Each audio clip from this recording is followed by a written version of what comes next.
With 40k 10th edition right around the corner and rumors saying that it's bringing a lot of revised mechanics and streamlining to the game, let's talk about Warhammer's line of sight system, why it's fundamentally broken, and how it can be fixed.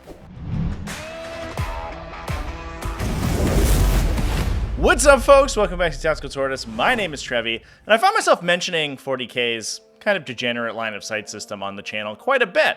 And it feels like every time I do, there's somebody down in the comment section who's a little bit confused about the issues regarding 40k's line of sight and the proposed solutions to them. So that's what I'd like to cover today to elucidate for everyone. As always, if you enjoy my 40k content, go ahead and drop a like on the video, subscribe to the channel, all the YouTube stuff. You know the drill, you've done it a million times before, and let's talk about looking at stuff. So firstly, what is line of sight and why is it so important to Warhammer 40k specifically? Simply put, line of sight is a system by which visibility in a game is determined and tells us in a miniatures game like Warhammer which units can see each other to attack them, use special abilities, and establish other important relationships. For Warhammer, attacks are the operative mechanism here because that's the primary way that the two players are going to be interacting. So that's typically where you'll interface with the line of sight system most often. In keeping with its universe, Warhammer 40,000 is an incredibly lethal game,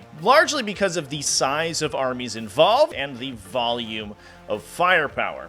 In many cases, units that are visible to their opponent will almost assuredly be destroyed before their next turn, or at least take enough fire to be crippled and non-really combat functional. This is a lever that the designers have had to pull to fill the 2,000 point game niche. Powerful units that shoot a bunch of guns and do a bunch of damage are fun and interesting to play with. And the game is so large that if you were to create units across the breadth of the game that could consistently survive the combined firepower of an entire full-size Warhammer 40k army, that would extend the game's playtime artificially, and especially at smaller game levels, kind of ruin the experience. So those tend to be very rare. You have to be a particularly tanky faction to have units that can stand out in the open with impunity and survive for any length of time. Just think of it this way, 40k would be a boring game if your opponent was able to put some tactical marines or a random squad of mooks out in the open and your army shooting at it was not able to remove those models. At the end of the day, basically nothing would get done over the course of a game of 40k.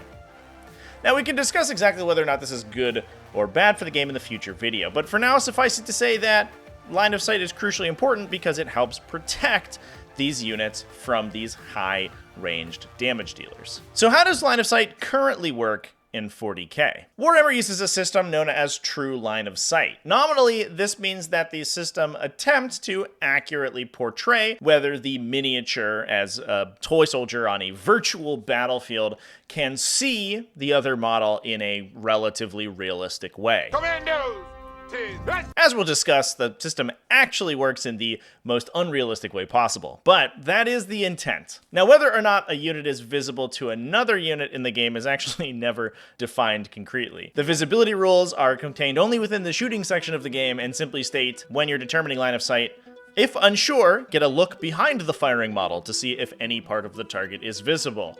For the purposes of determining visibility, a model can see through other models in its unit. Forgive me if I editorialize here a little bit, but the absolute ineptitude of this rule is so perfect to me. It's like an encapsulation of everything wrong with 40k's game design in one contained packet. According to this rule, essentially, a unit is visible to an enemy if it is visible. Visibility is never actually defined because the term visibility is used to determine whether a model has visibility. It's an absolute clown show of a rule. But that said, on the table, how it ends up working and being played is like this. If you can trace an unbroken line from any point on a model to any point on another model without that line passing over obscuring terrain, you have visibility to that model.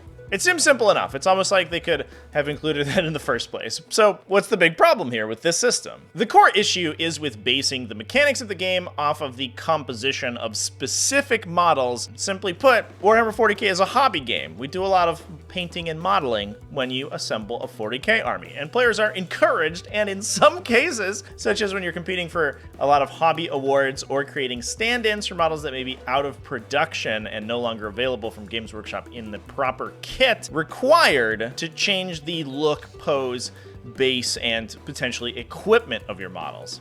This means that if line of sight is drawn to and from the model proper, you can gain or lose dramatic advantages just based on how you've modeled your miniatures. This is the heart of the persistent modeling for advantage question that's existed within the Warhammer community for ages, where this freedom to model your units how you wish is weaponized to gain an in-game advantage. There's no real clear solution without reconsideration of the rules at their heart, since disallowing customization entirely in a hobby predicated on it would be kind of a death sentence. So the community largely sticks to the mantra of please don't do it, I guess. That said, it shouldn't be the job of the community to police this kind of behavior. In fact, it's the job of the game's mechanics to alleviate the incentive to abuse them in any way similar to this, and currently they are objectively failing. And that's not to mention that the rule, as it stands, creates endless, extremely silly interactions. Like units drawing line of sight for their missiles and laser cannons from outstretched arms and antenna that notably do not have missile launchers and laser cannons on them.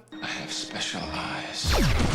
Well, at its heart, true line of sight is meant to enforce the simulation or realism of the game. They end up doing largely the opposite, since the implication is that your toy soldiers are locked into their poses, transfixed to point, shout orders, or charge headlong for all eternity, regardless of whether or not that would be an appropriate stance at the time. A miniature in 40k is never going to take cover behind a piece of terrain because they're always standing up and holding their gun with two hands. Now, it seems a little bit silly to point out, but miniatures are not actual soldiers. They're conceptual representations of the idea of a soldier in a board game. So the intent of true line of sight mechanics to enhance the realism of the game by putting you on the ground with your dozens of static, unnatural cardboard soldiers firing gunshots from their outstretched fingers and left shoulder pads actually serves to further shatter the suspension of disbelief. So what is the actual solution? It's pretty simple, actually. Most games use a defined line of sight system. 40k is actually sort of wildly outdated, and almost the entire games industry has moved away from true line of sight mechanics for the reasons I outlined earlier. In my opinion, line of sight should be defined as a line traced across the board or battlefield between the bases, or in the case of vehicles and things, hulls, just like they work for measurement right now. If that line isn't traced through anything that is determined by the mechanics to block line of sight, you have visibility. Now, every time I talk about a line of sight system like this, I see comments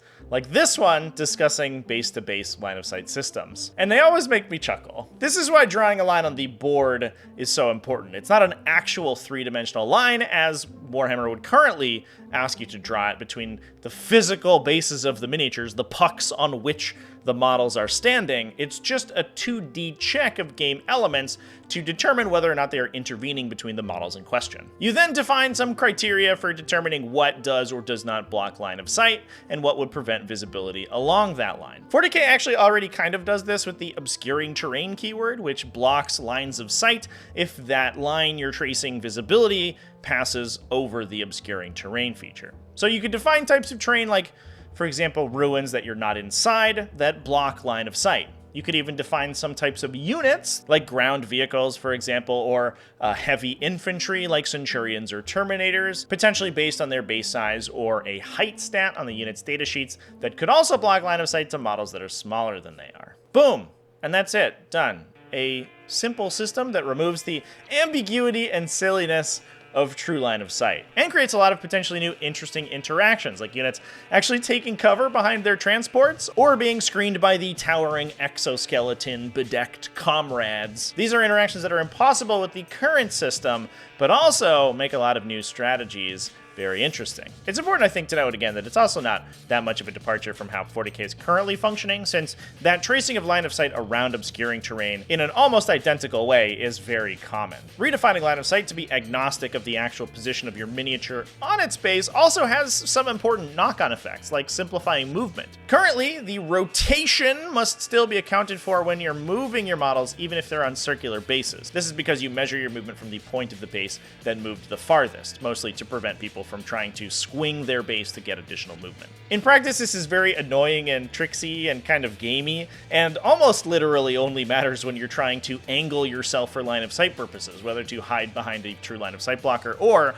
to angle a portion of your model around that line of sight blocker. But with a new system that uses only bases, that's no longer required. But the age-old question for line of sight is what happens if you're above ground level. Tracing 2D lines of sight is all well and good if you're on the same plane as the model that you're tracing them to, but as soon as 3-dimensionality is added, things get a little hairier. In 40k, this honestly almost entirely means multi-level ruin terrain, given that about 95% of all terrain used in the entire game is multi-level ruins. Largely because that's like the only terrain that GW sells for the game, but honestly, it kind of fits the theme, so, you know, I appreciate it. In a recent video, I outlined a system by which upper level ruins and building terrain could be garrisoned, and this is totally compatible with updated line of sight mechanics. Essentially, instead of tracking line of sight from your base, if you're garrisoning a building, you just trace your line of sight from the base of the terrain that you're occupying. And because of your height advantage, perhaps you could ignore some unit types or heights of terrain while within the building. Maybe you ignore some types of terrain that's dramatically shorter than yours and can see over intervening infantry.